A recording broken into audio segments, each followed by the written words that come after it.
Estamos no quarto vídeo sobre a metafísica do sexo. Os 3 primeiros foram uma tentativa de introdução, de situar o espectador em alguns marcos gerais desse território.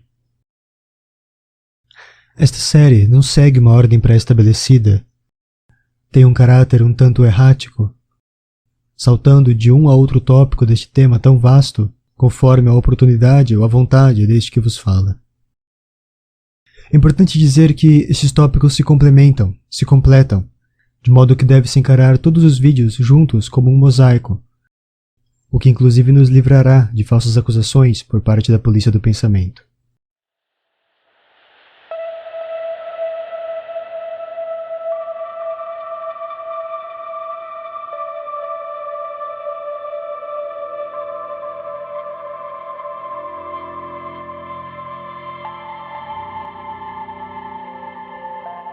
Dissemos na introdução que o masculino e o feminino não são meras convenções sociais, nem sequer construções meramente humanas, mas dizem respeito a princípios situados num plano que transcende o social e o humano. A sociedade e os homens apenas se adaptam, apenas se ajustam a esses princípios. A própria ordem da manifestação do mundo espelha esses princípios. É masculino, dizíamos, o que se chama aristotelicamente de motor imóvel, e feminino a natureza criada. É masculino o ser, feminino o devir.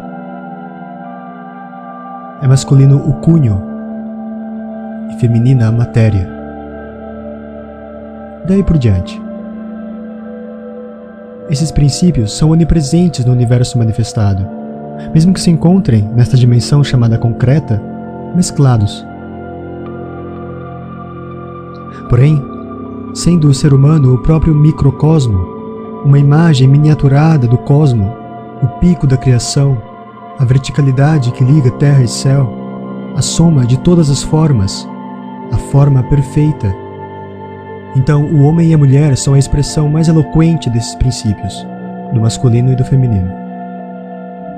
Isso de tal modo que a observação do homem e da mulher, uma observação penetrante, honesta e purificada de poluições ideológicas, focada no que há de diferente e típico em ambos, equivale quase a uma contemplação das verdades metafísicas, ou pelo menos pode levar a ela. E isto tem seríssimas implicações, algumas das quais comentaremos adiante.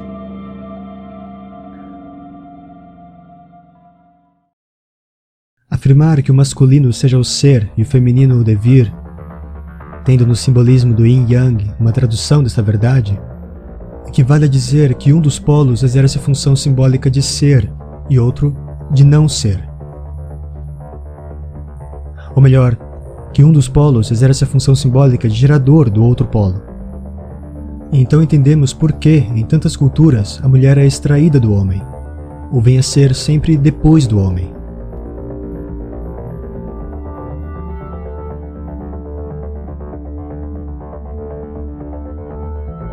Isto se mostra com nuances muito interessantes na relação existente entre o sexo e a manifestação do mundo, entre o sexo e a externalização do mundo, entre o sexo e a mundanização. Em certos ensinamentos esotéricos, há uma contiguidade entre a excitação sexual do homem e a materialização do mundo. Na verdade, a própria materialização do mundo, ou a mundificação do espírito, aparece como produto da excitação sexual masculina. Em Dante, por exemplo, o centro da Terra está formado pelas genitais de Lúcifer. A matéria, digamos, se concentra com a excitação sexual. E quando a excitação sexual se desfaz, a matéria se dissipa, retornando depois à sua consistência com o retorno da excitação. Nesses ensinamentos, a ereção, ao fazer o homem celestial descer das alturas, cria o mundo. É por isso que Shakti, a energia material, aparece tão confundida com a energia sexual. E se esta energia, Shakti, é representada como sendo feminina, o polo que constitui seu motor, seu diretor e seu conformador é representado como sendo masculino. Mais do que isto, a própria mulher é, ela mesma, esta energia. E aí chegamos a uma tese central, defendida não só em certos esoterismos, como também por filósofos como Otto Weininger. A saber, a mulher tem origem neste processo de excitação masculina. Daí, repetimos, a mulher ser tantas vezes, nas mitologias de diversos povos, extraída do homem, feita a partir do homem. Diz a Bíblia que quando Deus cria Eva a partir de Adão, primeiro faz cair sobre ele, Adão, um sono. Ora, o sono é um dos grandes símbolos do encerramento da consciência na opacidade da matéria. Ou seja, em outras palavras e em resumo, a mulher precisa do homem para adquirir realidade. Ela é essencialmente relacional. Daí o fato, diriam alguns, de a mulher sempre se esforçar no sentido de chamar a atenção do homem, de excitá-lo, como se assim ela se tornasse mais real, como se a atenção do homem lhe conferisse consistência, e a fim de assim ganhar algum valor. É quando a sexualidade do homem se faz fálica, isto é, externa, que a mulher vem a ser. A mulher, nesse sentido, é produto da externalização, da exteriorização da sexualidade do homem. Por isso a sensação, notada por Weininger, de que a mulher de repente deixa de ser atraente aos olhos do homem logo após o coito, como se tudo o que ele via nela, tudo que o havia atraído, puxado até ela, era na verdade projetado nela por sua própria mente, como se a própria mulher se dissipasse, fosse apenas como uma ilusão. Entendemos assim porque Maya, a ilusão, é também representada como feminina e igualmente um obstáculo a ser dissipado na ascensão espiritual, e porque Mara tentou frustrar a liberação de Buda lhe oferecendo suas filhas.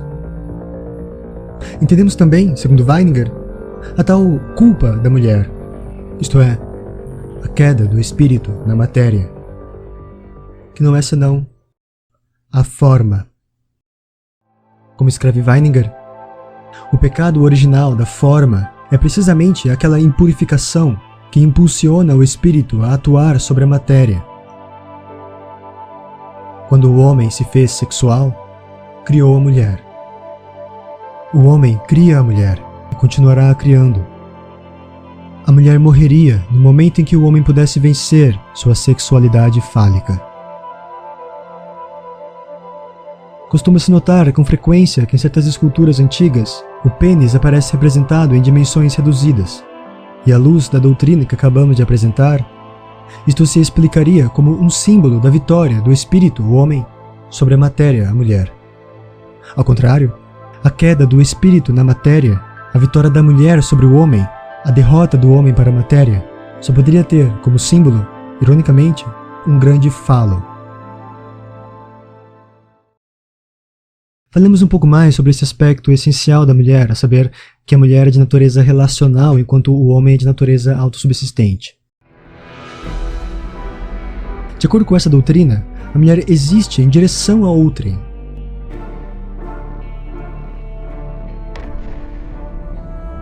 Ela própria, a mulher mesma, representa a externalização do espírito. Por isto, quando abandonada à própria sorte, tem uma grande dificuldade em resistir à autoexposição. E isto nos faz recordar um outro fato bastante interessante. Mesmo que se queira apontar a presença de mulheres célebres em áreas como a filosofia, as artes e as ciências, nessas áreas há um elemento nas biografias dos homens, dos filósofos, artistas e cientistas do sexo masculino, que é quase inexistente na biografia das mulheres atuantes nessas mesmas áreas. E podemos expressá-lo como sendo a capacidade de resistir à indiferença do mundo externo, à indiferença do público, a capacidade de suportar ao trabalho de tipo invisível, de suportar ao anonimato. Um homem conseguiria viver invisível. Já para uma mulher, a invisibilidade é a própria morte.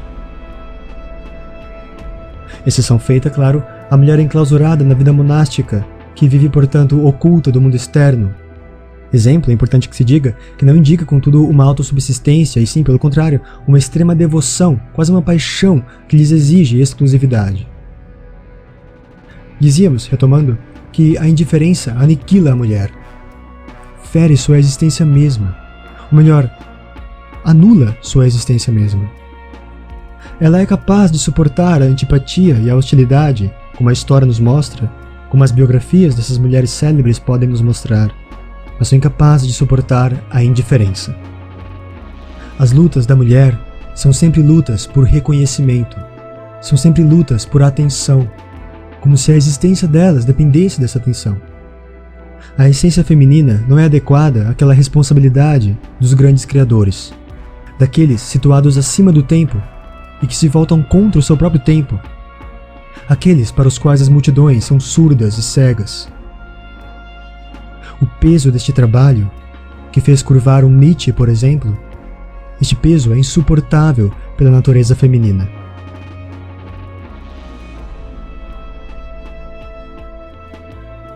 Para manter-se existente, a mulher precisa estar em relação com um suporte externo.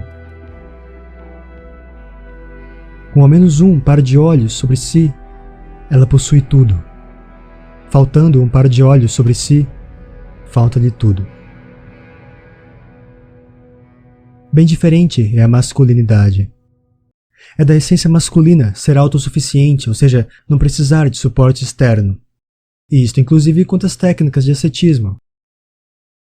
Isto porque o polo masculino sendo o gerador do feminino, isto significa que ele já porta dentro de si o feminino.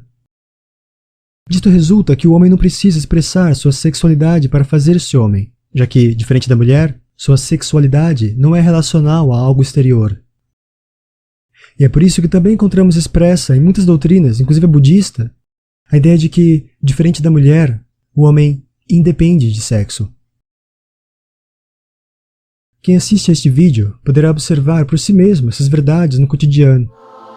Esta era em que o feminino se sobrepõe ao masculino, tendência aliás gerada desde o início da manifestação, desde a derrota do homem pela matéria lá atrás na origem, esta era em que o feminino predomina, é a era da máxima exposição ou da máxima autoexposição dos indivíduos.